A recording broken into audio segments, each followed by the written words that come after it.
Рахмет әріптестер, қайырлы күн құрметті журналистер. Қазақстан Республикасы президенттің жанындағы орталық коммуникациялар қызметінің ақпараттық алаңынан баспасөз маслихатын бастаймыз. Бүгінгі талқылайтын тақырып ОБТ 2026 қорытындысы. Алаңымыздың құрметті қонақтарымен таныстырып өтейін.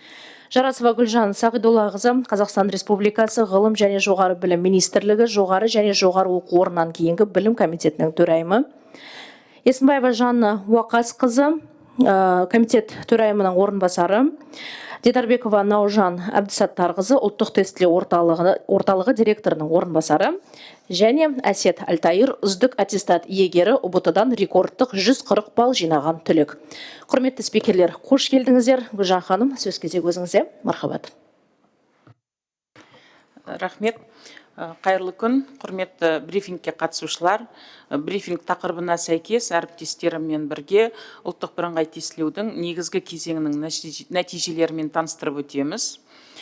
Жоғары білім алу үшін талапкерлерге жылына 5 рет ОБТ тапсыруға мүмкіндік берілген. Оның ішінде жазғы кезеңде ОБТ өтетін талапкерлер үшін өте маңызды жазғы кезеңгі ОБТ.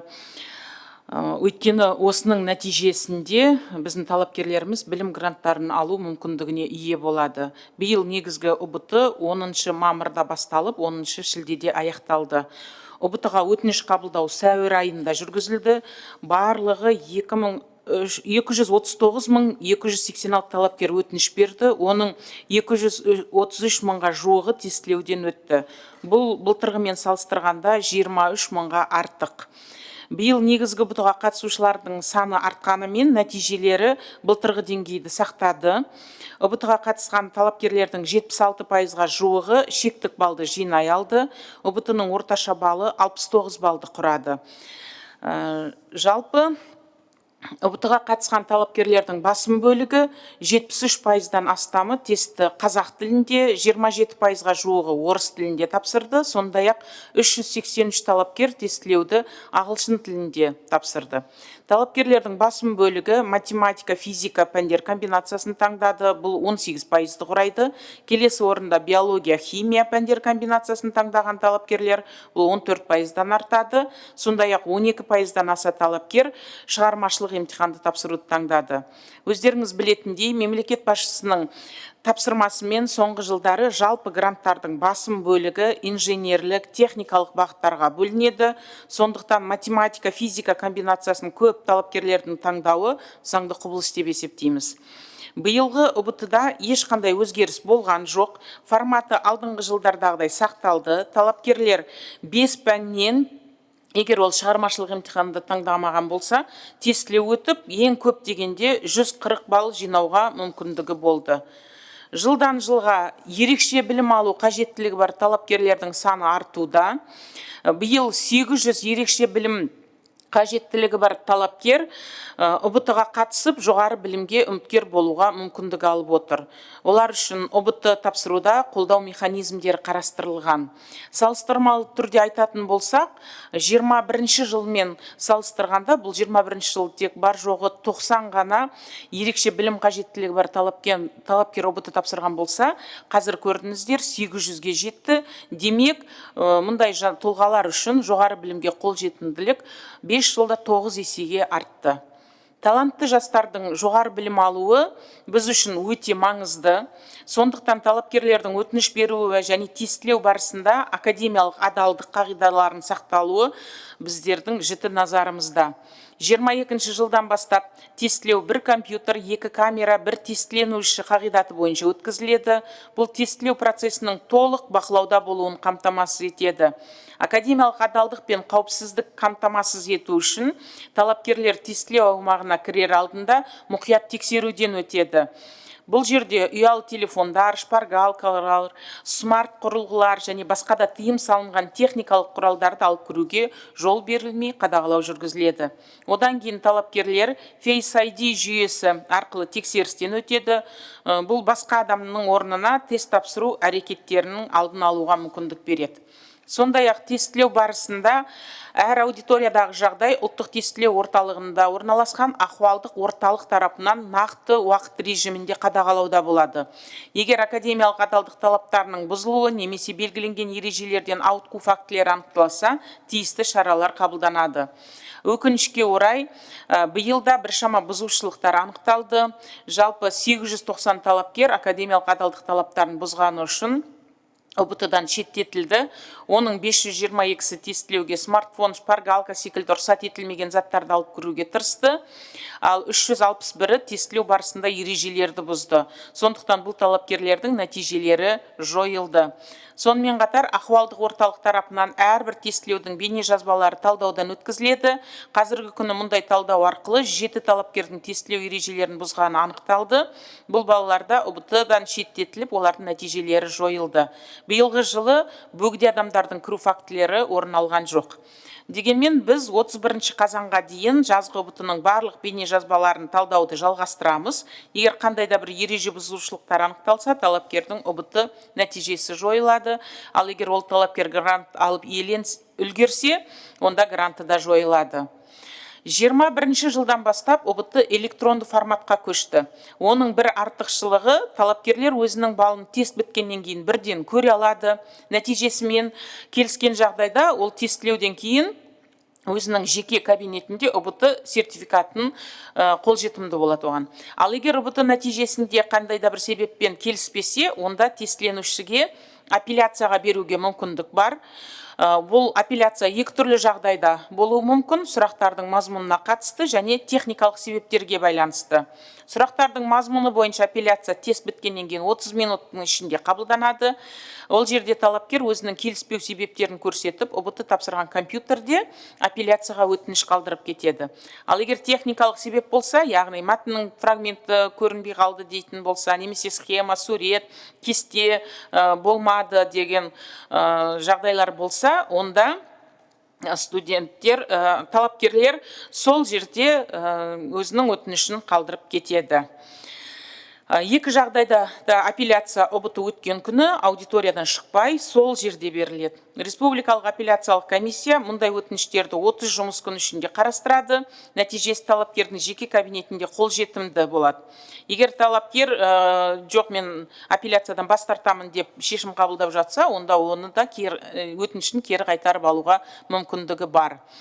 Жалпы республикалық апелляциялық комиссияның хаттамасы рәсімделгеннен кейін талапкердің ОБТ сертификаты жеке кабинетінде қолжетімді болады. Биыл ОБТ-ға қатысушылардан апелляцияға қатысты 95 мың өтініш келіп түсті.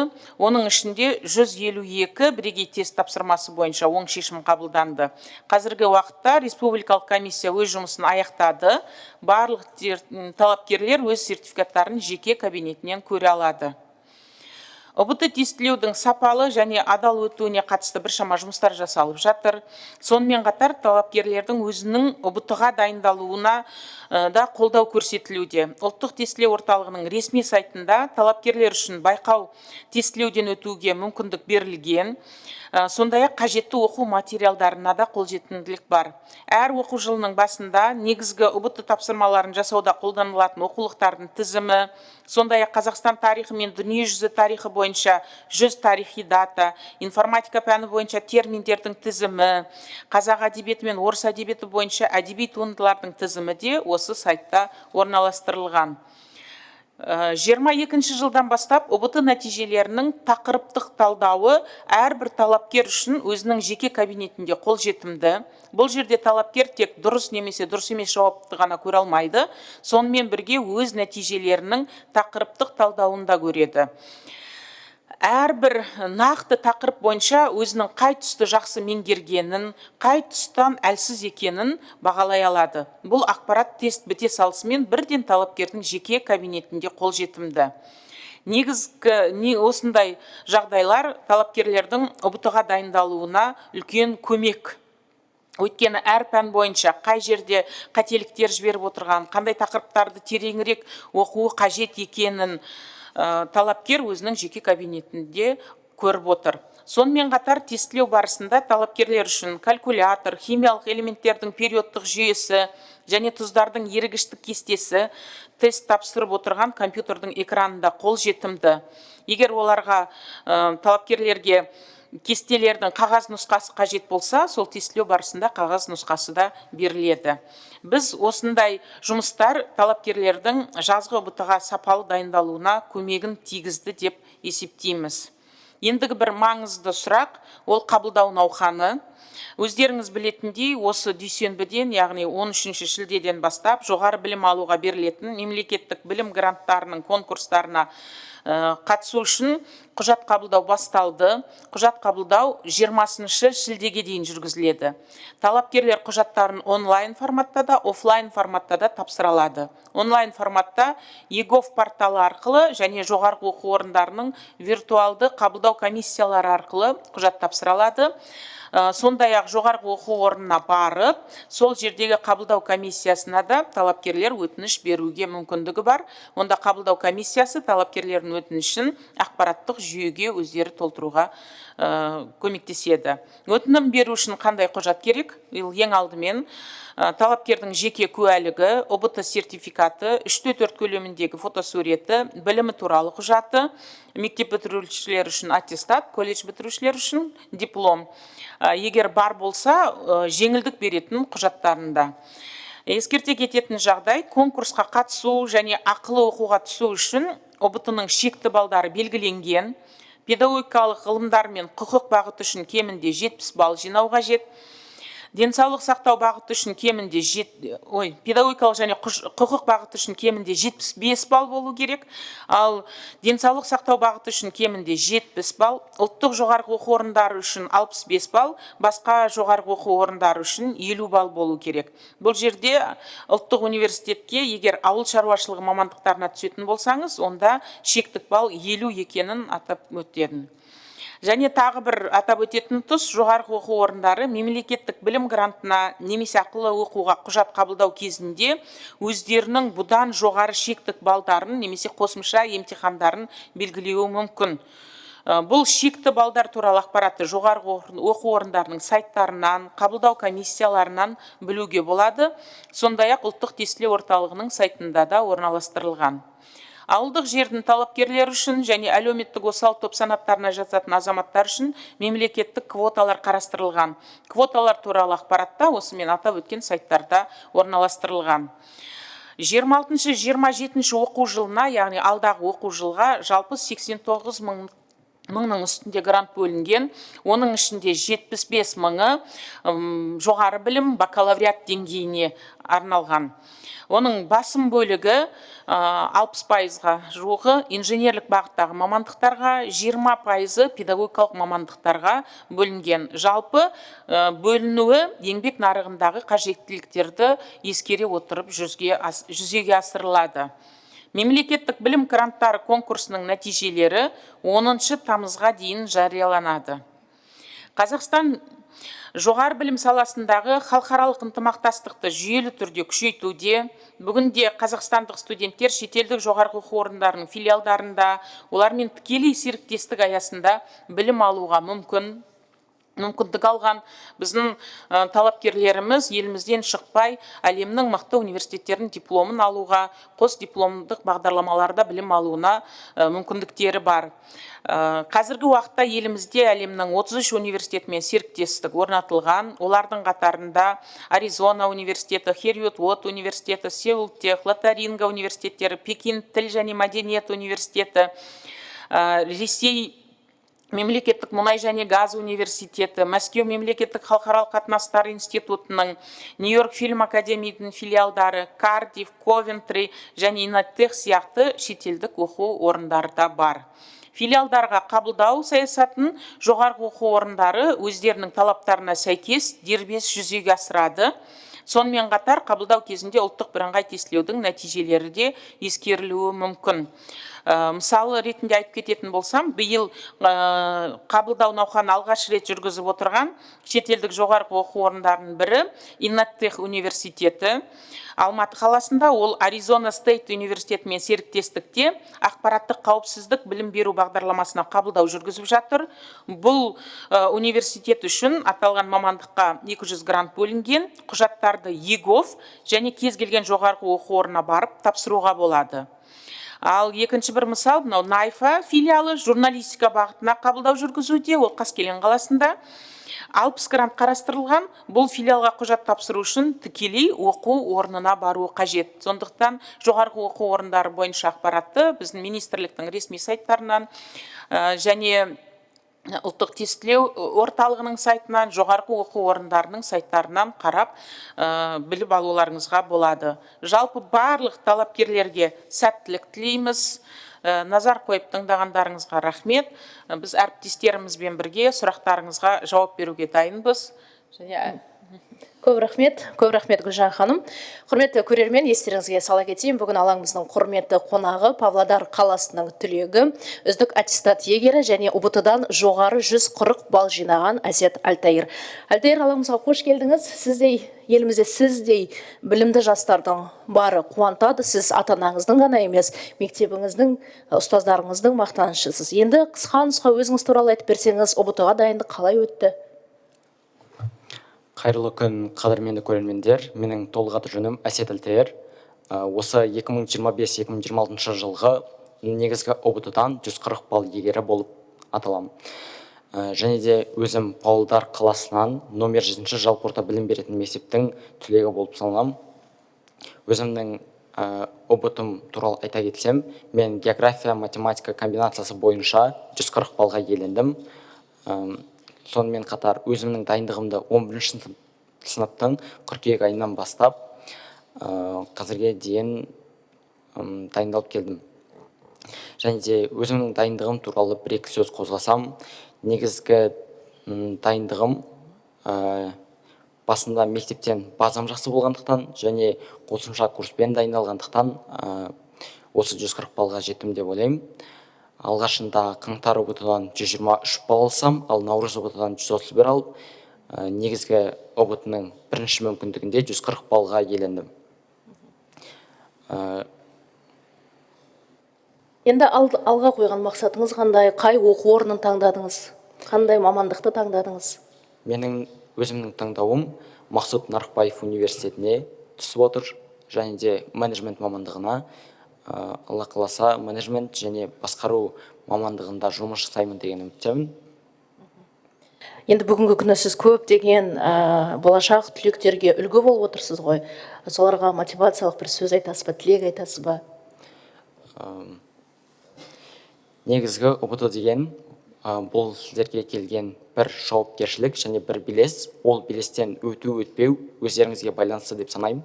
Сондықтан барынша өздеріңізге сеніп, дайындықтарыңызға сеніп, ешқашан оқуды тастамаңыздар. Және бұл белестен өткен соңда сіздердің өмірлеріңіз жарқын болып, алда үлкен-үлкен белестерден өтесіздер. Және еліміздің адал да еңбекқор азаматы боласыздар деген үміттемін. Өзімде Қазақстанымызды әлемдік аренада танысам деген ойым бар. Рахмет Альтаир, өзіңізге де алдағы оқуыңызға сәттілік тілейміз. Әрдайым биік шыңдардан көрініңіз, жаңа жетістіктерге жете беріңіз. Әріптестер, енді сұрақ-жауап бөліміне көшеміз. Әдеттегідей тақырып аясында 2 сауал қабылданады. Олсмедиа Бекбулаева Динара направила свой вопрос. Можете, пожалуйста, прокомментировать факты поощрения выпускников квартирами и другими дорогостоящими подарками за высокие баллы на ЕНТ? И поддерживает ли министерство такую практику? Считаете ли вы это справедливым по отношению к другим выпускникам?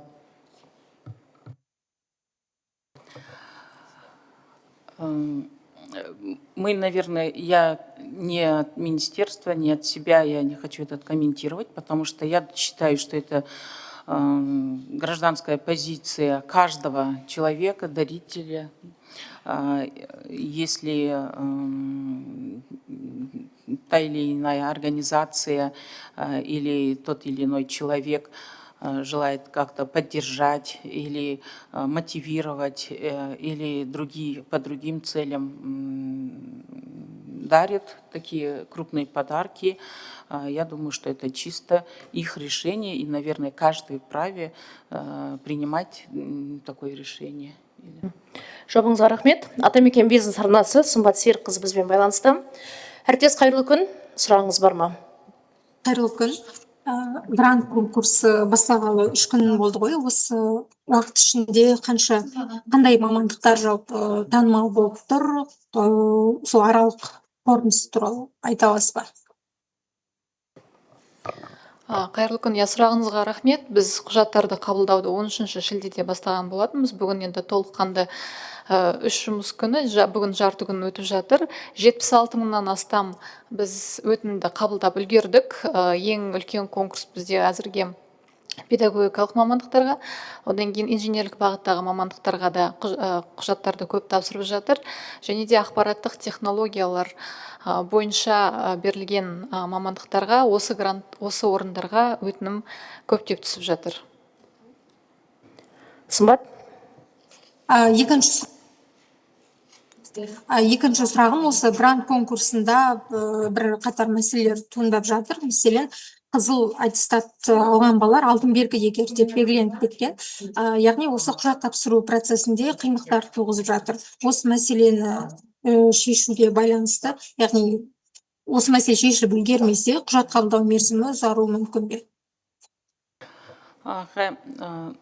Расымен кейбір жағдайларда құжат тапсыру барысында мынау ұлттық білім деректерінің қорынан деректерді біздер аттестат болсын, басқа жеке құжатына қатысты деректер сол жерден тартылып алынады. Осы жерде бірнеше жағдайлар орын алғаны бар. Оларды біздер шұғыл түрде шешім қабылдап, сол сұрақтарды шешіп жатырмыз. Негізі 20-сы күні қабылдау аяқталады. Бірақ әрбір талапкердің қандай да бір қиыншылыққа түсіп қалса, оның әрқайсысын жеке назарда ұстап, деректерінің уақытылы түзетіліп, және оның конкурсқа құжат тапсырғанына жоғарғы оқу орындарының қабылдау комиссиялары, министрлік, ұлттық тестілеу орталығы тиісті құзыретті органдармен бірге жұмыс жасаймыз.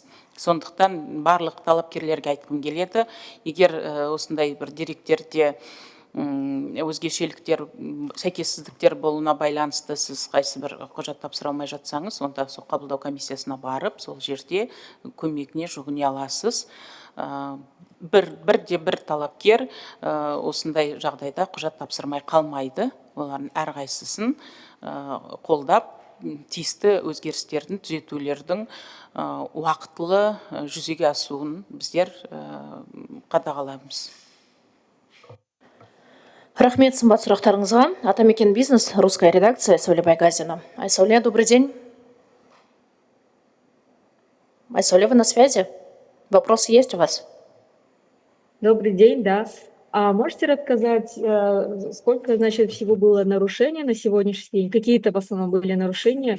И были ли какие-то курьезные, забавные случаи во время сдачи ЕНТ? Я в своем докладе говорила, что порядка 890 нарушений в этом году было в ходе сдачи тестирования. Это большая часть до запуска. Это были смартфоны, попытка с собой взять смартфонов, телефонов и иных запрещенных предметов. И в ходе тестирования около 360 человек, они нарушили правила ЭНТ и тем самым были отстранены от сдачи экзамена. Но вот как таковых вот прям так неординарных случаев не было. Айсәуле, второй вопрос есть у вас? Нет. Спасибо, до свидания. 24 КЗ, Мирлан Алтынбек, Рауан Қалыбаев. Мирлан, сұрағыңыз бар ма? Микрофонға жақындасаңыз. Сәлеметсіздер ме? Мен сұрағым. Жарасова Гүлжан, иә, ханымға. Орыс тілінде тапсыратын оқушыларға белгілі бір жеңілдіктер бар ма? Және балдарын салыстырған кезде бірдей ареалда салыстырыла ма, әлде орысша тапсыратындар бөлек, қазақша тапсыратындар бөлек тапсырыла ма? Бұған дейін түрлі даулар айтылды ғой қоғамда. Осыны түсіндіріп өтсеңіз. Так, конкурс, да, язык сдачи НТ каждый абитуриент сам выбирает. Большая часть... Жоқ, қазақша айта берсеңіз болады. Қазақша айта берсеңіз. Негізі ол қай тілде тест тапсыратын талапкерлердің өзі анықтайды. Оқуға түсетін кезінде, мына конкурсқа қатысқан кезінде жоғары білім алуға конкурсы ол тілге бөлмейді. Барлық қазақ тілінде, орыс тілінде, ағылшын тілінде тапсырғандар бірдей конкурстан өтеді. Сол балының, кімнің балы жоғары, солар қарастырылады. Мұндай жағдай болмайды ғой, мысалы, орыс тілінде тапсыратын балы төмен болса да, Жоқ, өтіп ондай кетеді, болмайды. қазақ тілде жоғары болса. Жоқ. Жақсы, рахмет, басқа сұрақ жоқ. Рахмет. 24 КЗ, русская редакция, Рауан Калбаев. Пожалуйста. Здравствуйте. Вопрос такой. Отражают ли результаты нынешнего НТ, по-вашему, повышение качества среднего образования в Казахстане? Можно ли говорить об этом?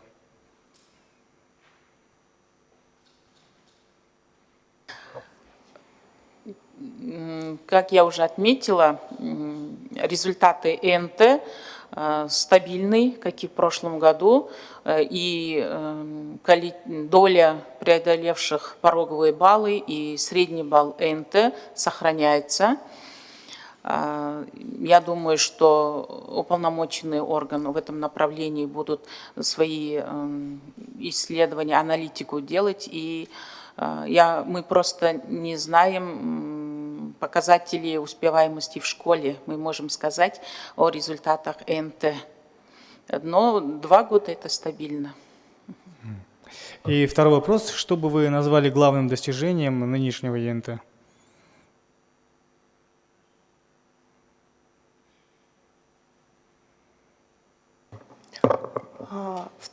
Спасибо за вопрос.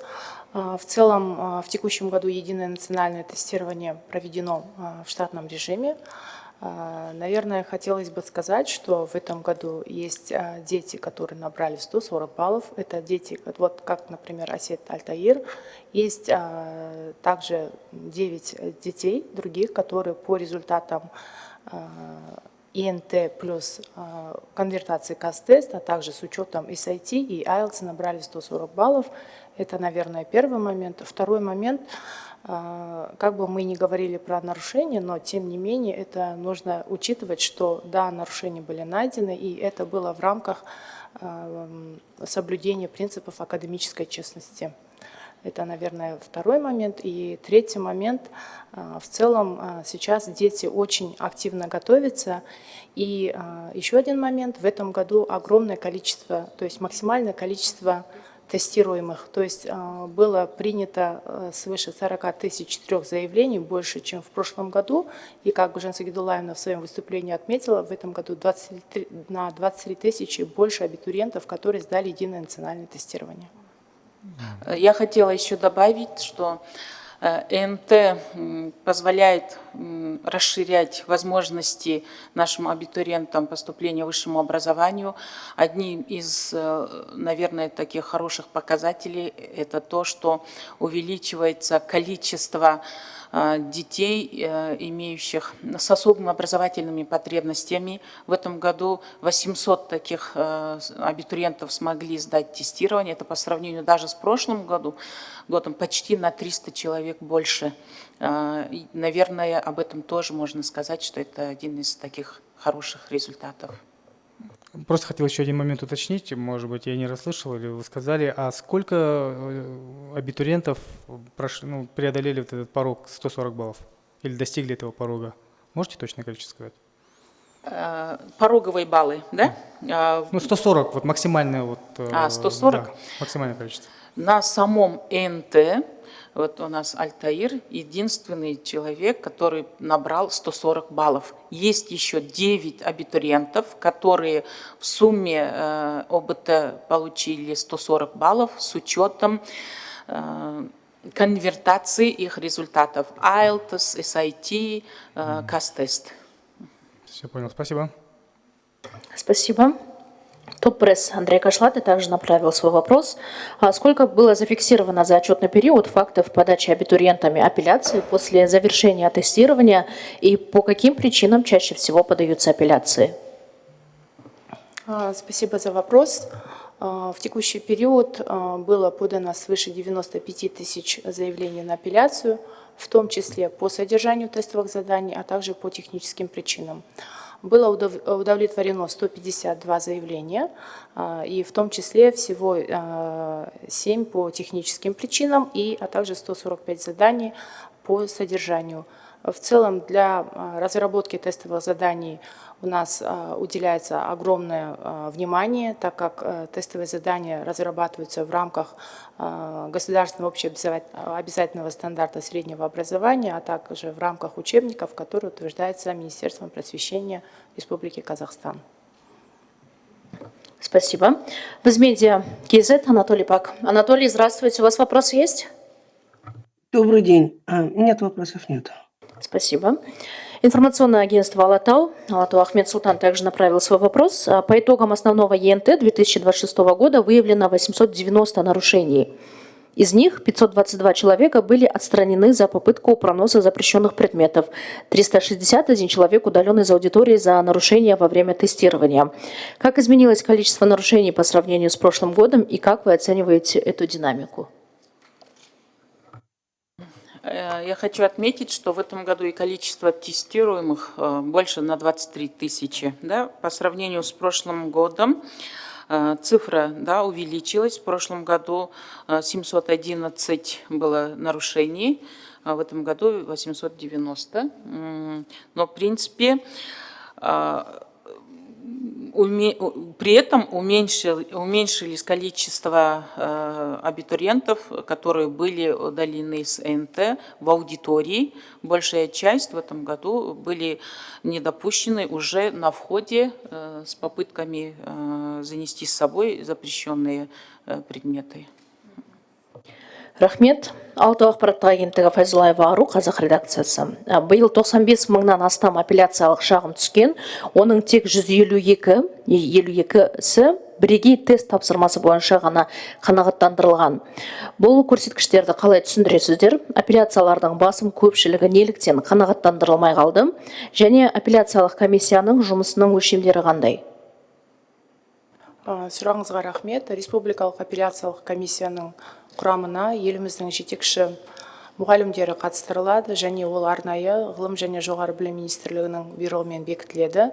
Сонымен қатар мемлекеттік осы жалпы республикалық апелляциялық комиссияның жұмысына келіп түскен барлық апелляциялық өтініштер қарастырылады. 95 мыңнан астам өтініш келіп түсті. Бірақ атап өту керек, мысалы мазмұны бойынша берілетін апелляцияларда міндетті түрде негіздемесі болу қажет.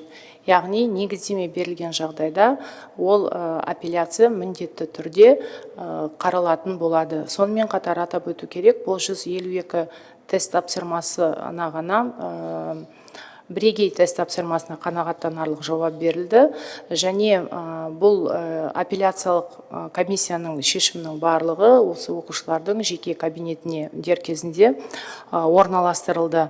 Сонымен қатар техникалық апелляцияны ол ұлттық бірыңғай тестілеудің өткізу барысында, тікелей өткізу барысында берілетінін атап өту қажет. Рахмет. Информбюро Петр Кудрет. Коллега, добрый день. Добрый день. Скажите, пожалуйста, сколько в среднем за последние годы абитуриентов показывали максимальные результаты? Стало ли их больше или меньше, и с чем вы это связываете?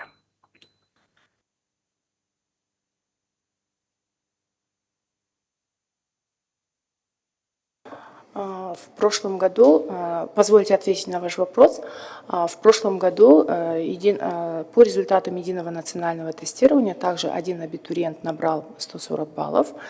Необходимо отметить, что ежегодно количество абитуриентов, набравших 140 баллов, не так много, но для подготовки к единому национальному тестированию после каждого ЕНТ в личном кабинете абитуриента размещается тематический анализ, который помогает абитуриентам подготовиться к следующему ЕНТ, так как в выступлении спикер отметила, что данный тематический анализ помогает детям увидеть их пробелы по темам, то есть это помогает и родителям, и учителям, и самому абитуриенту улучшить свои результаты в предыдущих ЕНТ.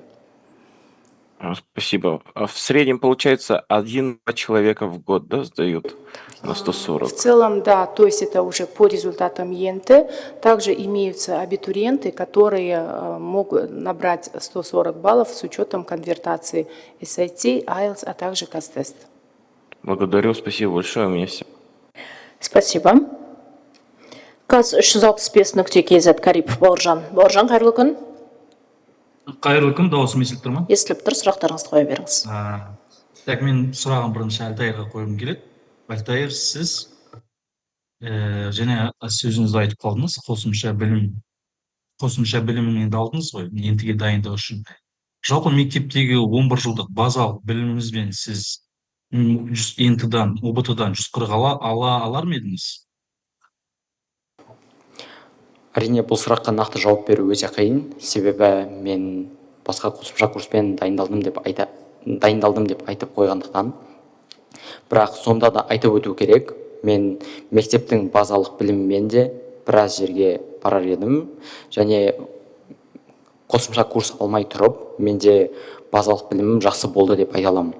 Бірақ сонда да осы сәтте қосымша білім беру орталығының да үлесін төмендетуге болмайды, себебі мен осы 140 балл алып тұрған кезде нақты қосымша білім беру орталығымен бір жыл үздіксіз еңбек еттік. Сондықтан да бұл жауабыңызға нақты жауап бере алмаймын. Әрине, мүмкін басқа да балалар бар шығар, қосымша білім беру орталықтарынсыз дайындалып 140 балл алған, бірақ ондай жағдайлар өте аз десе де болады. Жалпы сіз өзіңіз әсетті жағдайыңызда, сіз қосымша біліммен Қазақстан бойынша жалғыз баласыз ғой. Жалпы сіз мына келесі жылға ОБТ тапсыратын балаларға сіз айта аласыз ба? Я қосымша білім міндетті түрде керек, немесе мектептегі біліммен сіз осындай жоғары жетістікке жете аласыз деп? Бұл сұраққа жауабым әрине, мысалы география математика бойынша 140 балл толық 5 пәннен алып тұрғандықтан мектептің базалық білімі де жаман деп айта алмаймын, себебі қосымша білім беру орталығына келген кезде де әр адамның өзінің базасына қарай дайындалады. Яғни бір адам егер мектепте жақсы оқыса, оған бір жыл жеткілікті болуы мүмкін, ал мектепте дұрыс білім алмаса, оған 2 жыл жеткілікті болуы мүмкін. Яғни бұл адамның өзіне байланысты деп санаймын. Бірақ барынша қосымша білім беру орталықтары ОБТ-ға егер маманданған болатын болса, барынша солармен дайындалғанды өзім құп көрем, және оның ешқандай жаманшылығы немесе кедергілігі бар деп ойламаймын. Рахмет. Келесі сұрағым министр өкілдеріне. Енді сіздер биыл 2026 жылғы ОБТ-ны қорытындылап жатырсыздар. Бұл енді өзгереді ғой, енді жаңа енді ОБТ пайда бола ма Қазақстанда? Әне министрдің мәлімдемесінде сондай ғой. Рахмет сұрағыңызға мен жауап беретін болсам, қазіргі таңда біздердің 29 жылға дейінгі жоғары білім мен ғылымды дамытудың тұжырымдамасында көзделген ОБТ-ны әрі қарай жетілдіру. Осы жұмыстың шеңберінде ОБТ-ны жетілдіру бойынша қазір біршама жұмыстар жасалып жатыр. Оның ішінде біздер ЕТС компаниясымен де бірге жұмыстар жасап жатырмыз. Жалпы келесі жылы немесе одан кейінгі жыл деп мен сізге қазір айта алмаймын. Бұл жұмысымыз біздің 29 жылға дейін жалғасады. Жалпы сарапшылармен бірлесіп сұрақтардың мазмұнына да, оның форматына да қатысты қазір зерделеу жұмыстары жүргізіп жатыр, және аналитикалық біздің топтарымыз сол арнайы оқулардан өтіп, осы жұмысты жетілдіру бойынша жұмыстарды жүргізудеміз. Менің ойымша, біздер жұмыс тобының өзінің қазір 2 фазасын аяқтады. Әр қарайғы фазаларынан кейін біз қандай да бір шешімдерге келген кезімізде осы жерде немесе басқа алаңдарда қандай өзгерістер бар екенін толық таныстырамыз. Рахмет, бір нақтылап алайыншы әріптестер, келесі жылғы түлектер үшін. Демек, келесі жылғы түлектер мына ұбт-ға 27 жылға дайындық барысында бұрынғы, мысалы қазіргі таңдағы ұбт-мен жалғастырады ғой, Иә, 27 жылы біздер педагогикалық бағыттағы мамандықтарға түсушілер үшін арнайы емтихан бар. Соның форматына осы өзгерістер енгізуді қарастырып отырмыз. Және қандай да бір өзгерістер болса, біздер қосымша хабарлаймыз. Ерте хабарлаңыз, себебі ұбт басталып кетті. Дайындық. Рахмет. Рахмет. Құмаш .kz, Айырке Қабди. Айырке, қайырлы күн, байланыстасыз ба? Да. Мой вопрос первый. Получается, по итогам основного ЕНТ 26 года пороговый балл преодолели 76% участников, в то время как около 56 тысяч абитуриентов, это где-то 24%, не смогли набрать минимальный необходимый балл. Получается, с чем, по вашим данным, связан такой значительный разрыв, когда почти четверть выпускников не преодолевает пороговый балл?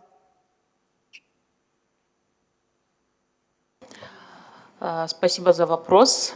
Здесь я согласна с Альтаир, он в своем ответе предыдущему журналисту сказал, что каждый ребенок, он уникален, что у каждого есть своя подготовка и своя базовая подготовка в том числе.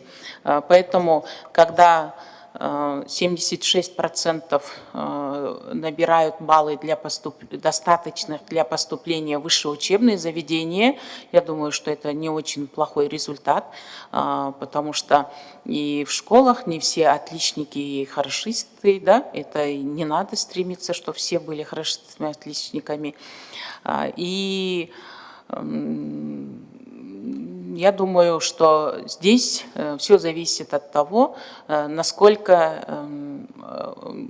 школьник может показать свои результаты обучения в школах. Спасибо. И мой второй вопрос. На этой неделе новый исследовательский искусственный интеллект университет КАИРУ оказался в центре споров из-за условий приема выпускников колледжа на сокращенные программы. То есть абитуриенты и их родители жалуются на непрозрачность правил. Коллега, вообще... я напомню, сегодня мы говорим об итогах проведения ЕНТ. Вопросы вне темы снимаются. Вы можете направить их в пресс-службу. Хорошо, спасибо. Спасибо. До свидания. Казахстанская правда, Самат Бейсенбаев, алаңызда жоқ. Қазақстан ұлттық арнасы. Әріптестер, микрофонға жақындасаңыз, өзіңіз таныстырып өтсеңіз. Қазақстан ұлттық арнасынан Назерке Өтеген, мен жаңағы сұрақты әріптесімнің қайталағым келіп тұр. Елімізде ұбт-ға балама жаңа емтихан моделі әзірленіп жатқандығы туралы айтылды. Енді бұл сертификаты қайда жарамды болады, ол туралы нақтыланды ма, және қашаннан бастап қатыса алады, нәтижесі жоғары оқу орнына түсуге жарамды болады, иә? Қазір қарастырылып жатыр, оның жұмыс атауы EIT. Бұл бойынша жаңа айтып өткеніндей біздер қазір жұмыс топтары 2 фазалық жұмысын аяқтады. Әрі қарай біздер талдаудамыз. Қазір осы аптада тағы бір шешімдерді талдаймыз. Жалпы бұл жоғарғы оқу орнына түсуге қолданылатын тест болады деп соны қарастырып отырмыз. Ал жалпы бұл біздің негізгі серіктесіміз бұл салада ЭТС компаниясы, ол өздеріңіз білетіндей, SAT, TOEFL секілді халықаралық стандартталған тесттердің жүргізуші компания. Сондықтан біздер әрі қарай бұл тестімізде сол халықаралық деңгейге шығаруға барынша тырысатын боламыз. Бұл ұбт-ны алмастыра ма, әлде қосымша бағалау ретінде құралы бола ма? ұбт-ның жаңа форматы болуы мүмкін. Жаңа форматы мүмкін. Рахмет.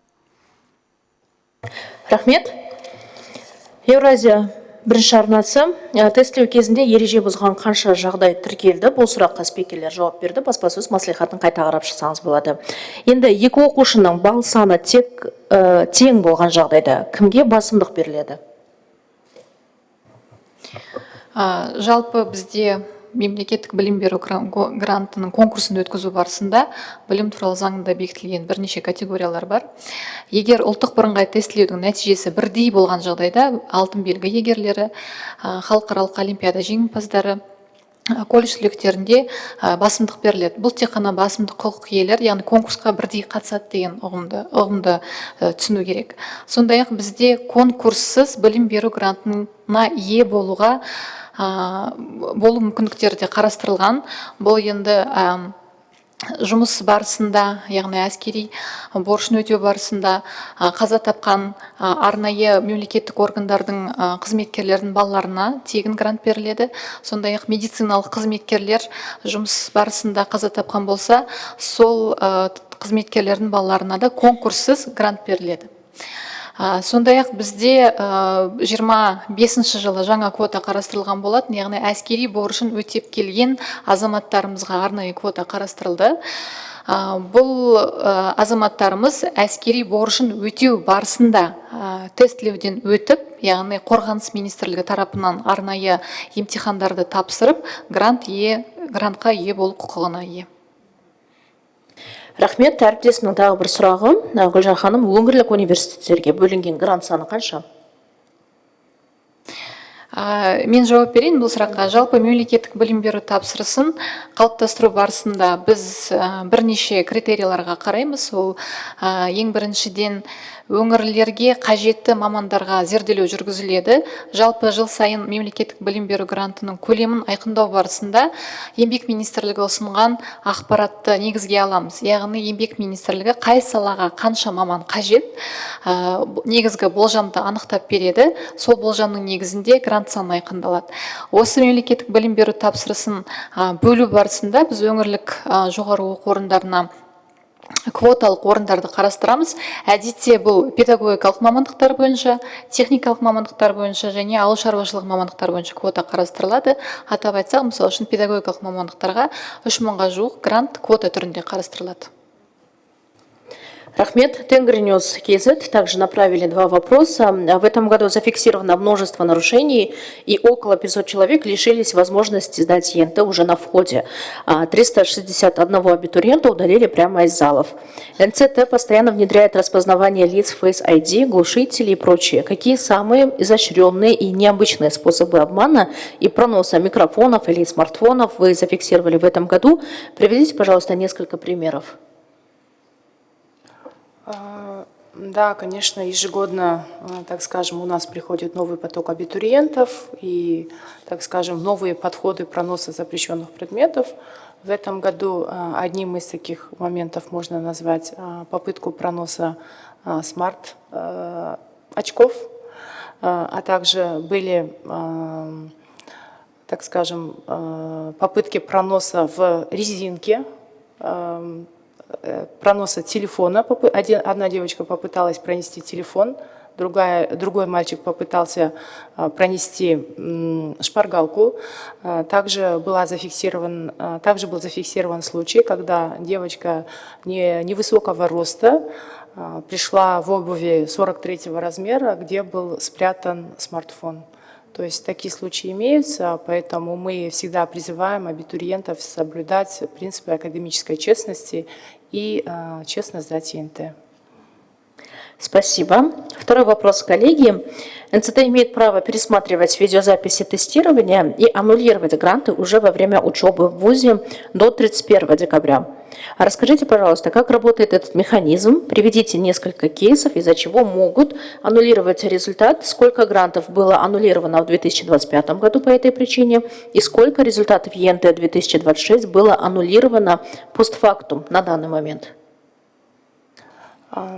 Спасибо за вопрос. Хочу отметить, что все видеозаписи единого национального тестирования, вне зависимости основного, январского, мартовского, просматриваются до 31 октября текущего года.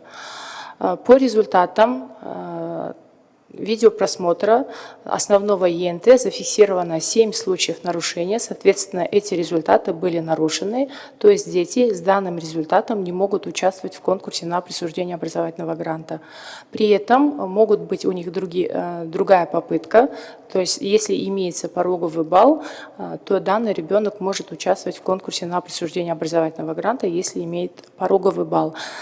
Также в 2025 году по результатам видеозаписи было аннулировано 5 абитуриентов.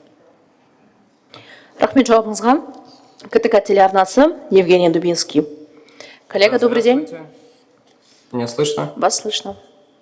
Вопрос по ЕНТ. Выпускники казахстанских колледжей, которые хотят поступить в университет КАИРУ, столкнулись с тем, что не могут участвовать в конкурсе на государственный грант по результатам так называемого сокращенного ЕНТ. Это не первая история, когда у абитуриентов возникают проблемы с поступлением из-за сокращенного ЕНТ. В таком случае, насколько целесообразно делить ЕНТ на полное и сокращенное, если возникают такие проблемы из года в год, и что теперь делать абитуриентам, которые из-за сокращенного ЕНТ не могут поступить в КАИРУ? Спасибо. Касательно КАИРУ, ВУЗ свою официальную позицию уже предоставил. Пожалуйста, я в своем докладе тоже говорила, каждый ВУЗ может определить свои правила, дополнительные экзамены, пороговые баллы. Касательно ЕНТ для выпускников школ и для выпускников колледжей, здесь, да, есть свои особенности, потому что выпускник школы, он ориентирован на предметы, которые изучал в течение 11-12 лет в школе, а в колледжах изучаются и профильные, и другие предметы. Поэтому выпускники колледжей, они освобождаются от сдачи таких экзаменов, которые не изучаются в колледжах, и при этом сдают профильные предметы. А выпускники школ, они сдают и грамотность чтения, и математическую грамотность, и предметы по профилям. Да, но все же вот что теперь делать абитуриентам, которые не могут поступить в КАИРУ? Прием документов на грант будет осуществляться по 20 июля. Абитуриенты могут участвовать в конкурсе вузы, где принимаются на эти направления подготовки по сокращенным образовательным программам. Хорошо, спасибо. Спасибо, Евгений, за вопрос. Казинформ Искакова Данира, ранее министр науки Саясат Нурбек, сообщал, что со следующего года в пилотном режиме в качестве альтернативы ЕНТ будет подключаться новый тест AIT. Будут ли результаты AIT участвовать в конкурсе на государственные гранты? Какие университеты уже подтвердили готовность принимать результаты AIT? Да, я до этого ответила. Действительно, сейчас идет работа совместно с зарубежными экспертами, формирование, создание нового казахстанского теста AIT. Здесь, как я уже отметила, в следующем году у нас педагогические направления в проведении специальных экзаменов, форматы достигнутые будут использованы. И мы полагаем, что определенное количество филиалов, которые действуют на нашей территории Казахстана, будут в пилотном режиме участвовать. Но, коллеги, на сегодняшний день, пока мы обсуждаем моменты, на 2 этапах мы определили подходы и в каком формате могут быть, но сейчас еще у нас разработанных тестовых заданий по новому формату нету, поэтому сейчас как будет использоваться и в каком объеме, наверное, преждевременно, но как только у нас мы определимся данными подходами, обязательно мы будем проводить и все разъяснительные работы, и информационную работу. И главный вопрос, когда абитуриенты смогут ознакомиться с форматом AAT, как министерство планирует готовить школьников к сдаче нового теста? Я полагаю, по данному вопросу будет отдельный брифинг. Мы всю информацию предоставим заблаговременно и своевременно. Құрметті спикерлер, осымен келіп түскен сұрақтар тамам. Барлық сұрақтарға жауап бергендер үшін алғыс айтамыз. Альтаир, саған тағы да сәттілік тілейміз. Алдағы уақытта болашақта үлкен белестерден көрейік сені. Бүгін өзіңе де, ата-анаңа да, отбасыңа да уақыт бөліп алаңымызға келген үшін алғыс айтамыз. Әріптестер, осымен баспасөз мәслихатын тамамдаймыз. Аман сау болыңыздар.